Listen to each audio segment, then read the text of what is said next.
to recite from a literary work. Ralph do something from Hamlet, the big speech, to be or not to be. Earl do something from Derek Walker's Dream on Monkey Mountain, the great macaque speech. Sirs, I am 60 years old. I have lived all my life like a wild beast in hiding. And I do for them a piece of my midnight rubber speech. My name is Kankala, maker of confusion, recorder of gossip, destroyer of reputations, revealer of secrets. In the same skin I am villain and hero, victim and victor. I reduce the powerful by ridicule. I show them their absurdities by parody. I make their meanings meaningless and give meaning to meaning. I am the Dame Lorraine presenting in caricature the grotesque of the wicked, the deformity of the stupid, the obscurity of gluttony. I show the oppressors themselves mishappen, grow toto, grow titi, grow mondage. Yes, I portray the big stones man, a bag of boulders bulging from my pants. I am the big-foot, sore-foot man, the big-bottom, big-breasted woman. I am the dispenser of affliction. I dance bongo on top the graves of the mighty. Yes, Kankala is my name. But I was born again by a slip of the tongue when one night in the Calypso tent, as I am preparing to sing my song, the master of ceremonies introducing me decided to make his announcement with an American twang. He said, ladies and gentlemen, this is the song and this is your singer, King Kala. So suddenly, so in the interstice, or shall I say the interspluce of this mispronunciation of Kankala brought on by this Trinidadian fellow wanting the song American calling Kang King, I was reborn to a new vision. I had to find new histories to write, ignored heroes to celebrate. I began afresh to sing. I became the poet of the revolution. Marvelous, the director said. You fellas have talent. Talent, yes, so they picked me. So I have this role. The role they give me, the same one they give the locals, is a role to die. Local talent, our role is to die. The rest of the people they bring from America, they're the stars, the ones that have lines to speak, lines to live in the movie, of course. Though to read what the newspapers have to say, you would swear I had top billing. Local Calypsonian featured in foreign movie. Yes, and now when I walk in the road, people looking at me, they featured, pointing me out to their friends. Women who never talk to me, waving at me, going out their way to come and ask me for my autograph.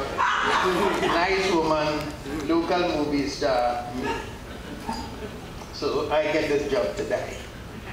It's a kind of jungle picture with a river in it and a trail and a rope bridge and a love story. And native with headdresses of colored feathers, their splendid bodies bare except for grass skirts, carrying guana packs over the mountains. And they have donkeys. I mean, we have donkeys. Some of us tow the loads on the head. Around us is the enemy, another warring tribe in the bushes, crawling on their bellies, shooting with expert marksmanship. They just shoot you and you're supposed to fall. These shooters ain't missing at all. The script. When you're a little boy and you're playing stick him up, the shooter does miss a few times at least before he connects. It is part of the convention of the game. The shooter shoots, you fall, or dodge the bullets and make your escape. And since it is not real, since it is make-believe, it is left to you to confirm his marksmanship by agreeing to be wounded or shot dead.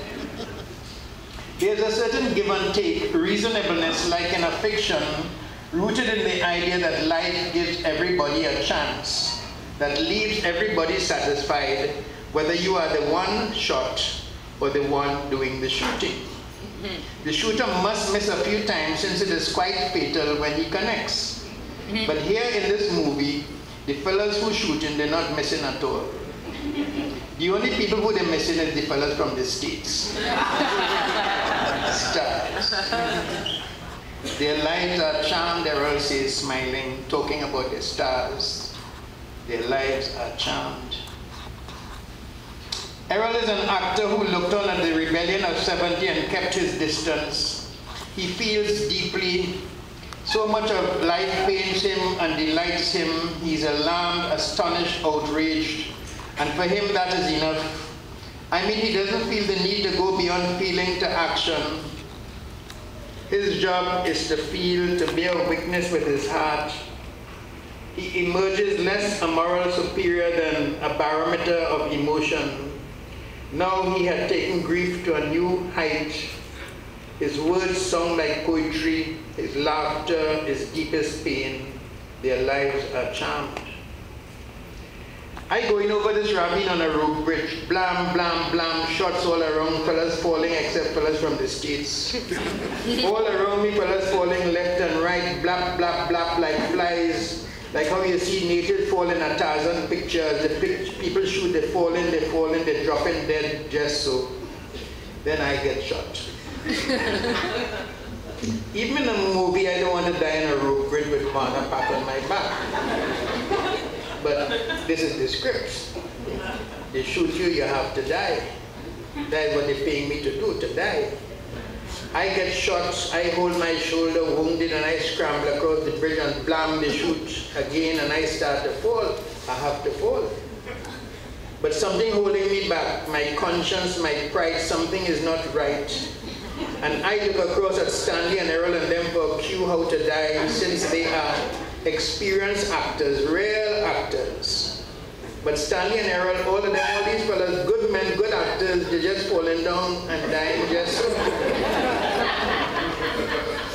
And I, in confusion, looking at them fall, thinking, how could an actor, a man like Earl, fall so? But wait, I say when it hit me, what was happening? Wait. What is this? And for a moment, I am torn. I don't want to upstage Earl and Stanley and them. But at the same time, there's a voice in my mind shouting, no, I ain't falling so. I can't follow them, I ain't dying so. No, man. Even when I was a kid playing stick 'em up and I get shot, I composed my dying like a poem. There was poetry in my dying. When I get shot and I start to die, I hear the theme music of the movie. I turn to the bite of the bullets, my knees buckle, my hands reach out, and I hold on for the last, a little piece of the world, the sky, the air. My eyes open and I fill them with the wonder of trees, singing birds in the verandas of their branches, the roar of women in the marketplace, the noise of children at the playground, people quarreling, lovers undressing each other. I move into a dance, feeling the blood of life leaving my head. I breathe in the fragrance of ripe guavas, turning to the smell of crushed kaili leaves, hearing the last drum roll, cymbals crashing, seeing the lights growing dim, waves beating onto the shore, fish leaping silver. That was when I was a little boy playing. Dying was a performance. I was at the center of my own dying. Now, here was I, a grown man in a real movie, and I was dying like an ass. Like a fool, and I actually see myself beginning to fall, following the lead of fellas who I respected. I see myself falling when out of the corner of my eye, I glimpse this man, one of our fellas gets shot. And this man flings up his arms as if he's lifted by the shot. And he holds them spread out there above his head like a stick fighter whose charge is arrested by his parrying of a blow. And he sways, stretching them away from his body like he's crucifying a cross. Or like his carnival day and he playing a big mass, a big hooray of a wild Indian. The rise of Montezuma or something with a teepee for a headpiece. The tassels on the sleeves of his jacket hanging down like a curtain of fern.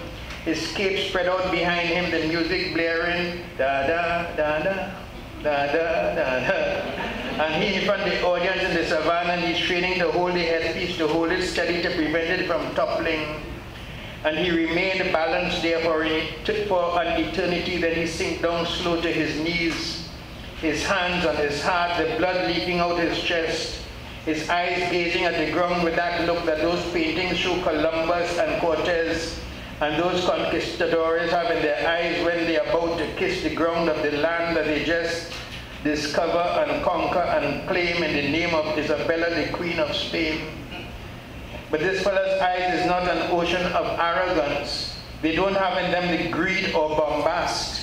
In them is the piety, the awe, the pity, as if just as he was discovering the land and discovering life, he had to leave it.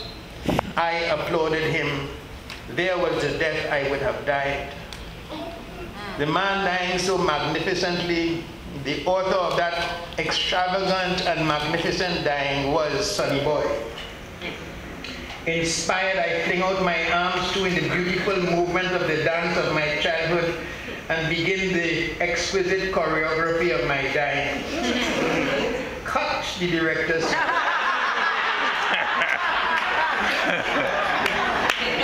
Cut it, because the director don't like how we dying at all. He doesn't like it. And even the fellas, they are the same fellas, my countrymen, who go through a boyhood like my own and who should know, who must know the conventions of the shooting game. The same very fellas looking at me and Sonny Boy as if we commit some kind of crime. The quality of our dying is an embarrassment to them. We dying too slow. We're wasting too much of the white people time. Too extravagant Earl says, too colorful, rookie Claude says. As if they have some superior notion of how a man who is shot is supposed to die. All of them start to laugh, that laugh, by which the less courageous of us were subdued. What do you expect from a calypso? I spoke to them, I said, gentlemen, I want you to know that this is the last moment of my life. This is the last moment. This is not my dying.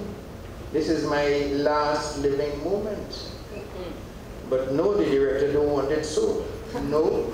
Sir, I ask him, sir, you think it's fair to ask somebody to die just so? To fall and crumble just so without leaving at his dying some memorable gesture? You think it right in a situation where all that you have been given to do, where the total span and compass of the work you are employed to perform is to die, to do it, to die so unremarkably? But he swing his head and toss his main budgets, shooting schedule, time constraint. He believed that that kind of dying, that expression of meaning belongs to the stars. He has stars to do that, to tell him. But I pointed out to him, I do not see the stars getting killed. Something that we in this part of the world have been familiar with over a lifetime of watching movies. Star boys don't die. They are the ones that endure. And even at the end, if one dies, if perchance, according to my friend Bispat quoting what he remembered of his Shakespeare, if perchance one should be killed, you know him. He doesn't need his death. You have seen him live his life. I am the one dying. I need my death to live. And sir, I said, call me Max, he says. Call him Max. The Trinidad natives echo jubilant as if they just get a holiday. Max, I said, the word like a weight on my tongue. Max, I feel misled. Here I am, a native, robbed of my life and now of my dying. Remember, I continued that after this death, I have no further part in the picture unless you need me to die again.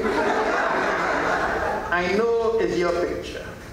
I know I am not the star boy. But even so, you can't rob me of that honor. Earl challenged, his voice gurgling with sarcasm, his cheeks bunching, his teeth showing. Not honor, right. No matter what your plot, we are human who would each like to leave our individual mark, our human signature on our efforts, and it is as human we must die.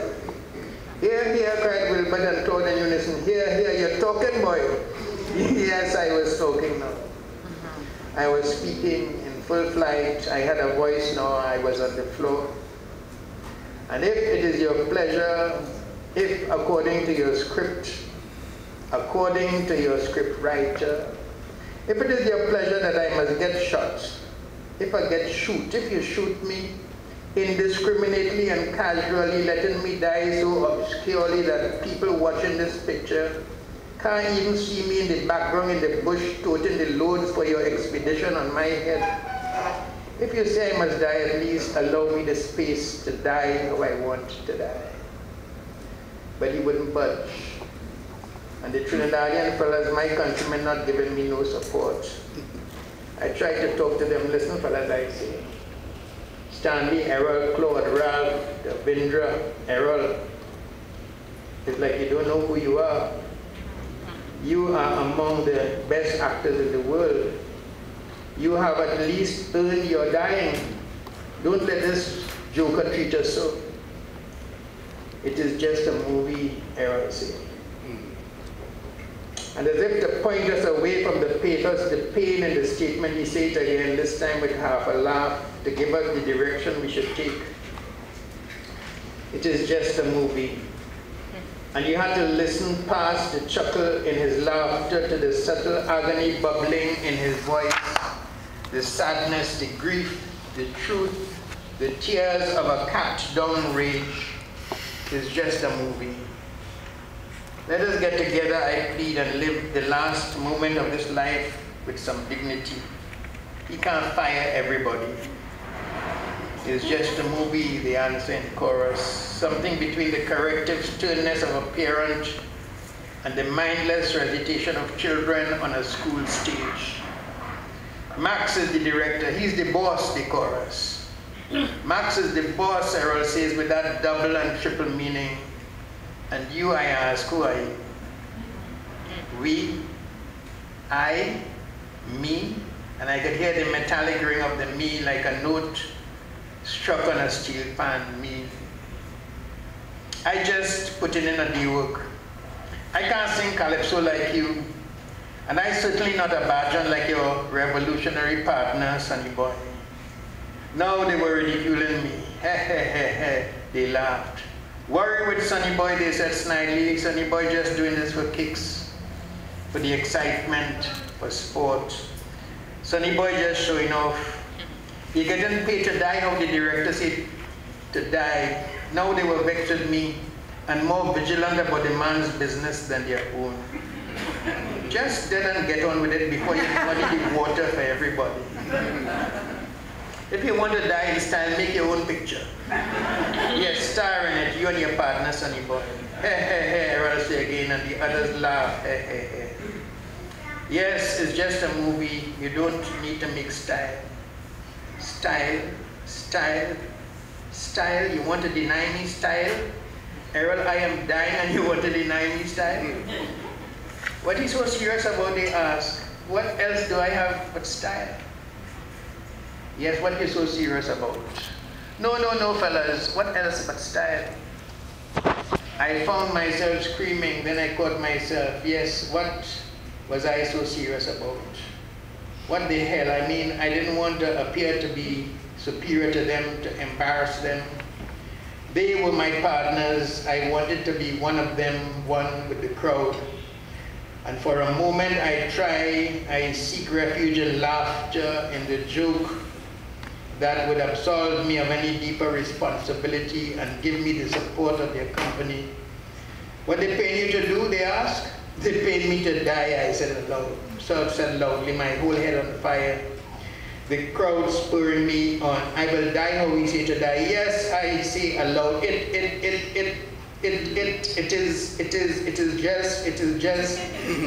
just. Yes, they encourage relief that I had fallen in line. Yes, they cry. Yes, it's just a movie. It is just a movie. And I join them in the laughter. But that's still uneasy. Then in the next scene we had to die again. In the bush this time, obscured by plants and vines, part of the foliage.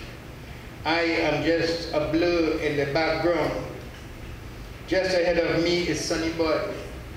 and the shooter, a native from another tribe, released bullets to his heart, to his head. The shots so intense that he starts jumping and dancing and walking in that electric breakdance spasm like you see those fellas perform in gangster movies when shots slam into their body. And the inevitable death is delayed by this frenetic dance in salute of life.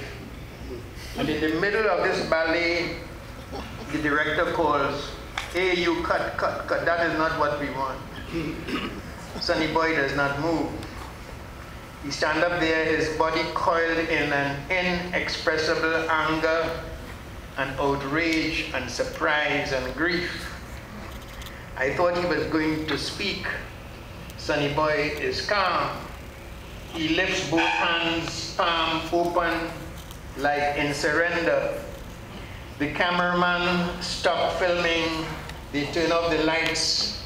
The men look at each other. And right there, Sonny Boy take off the feathered headpiece of the costume, unhook the rings from his nose. From his waist, he unbelts the band of the grass skirt they had given him to wear, and he drops them with his spear, right there. And for a moment, he stands up there in his shorts, slightly comic, looking bemused, as if he had surprised himself and now didn't know what other move to make. It was as if the spontaneity of his action had faced him with the self hidden in himself. It was a self that he was thrilled with and alarmed by, and almost in a daze, as if he now had no choice but to be the fella he had unclothed. He made one step, then another, and with that fella's legs he walked away. I could see the others, the crowd of them, their grass skirts below their bellies, gathered together like the members of a choir of penguins in a helpless flutter of alarm. Sensing what might have been his bewilderment, they gathered the courage to laugh at Sonny Boy, at the fool he had made of himself. Until I began to take off my headpiece too, and my nose rings, and my amulets, and my leggings, and my grass skirts.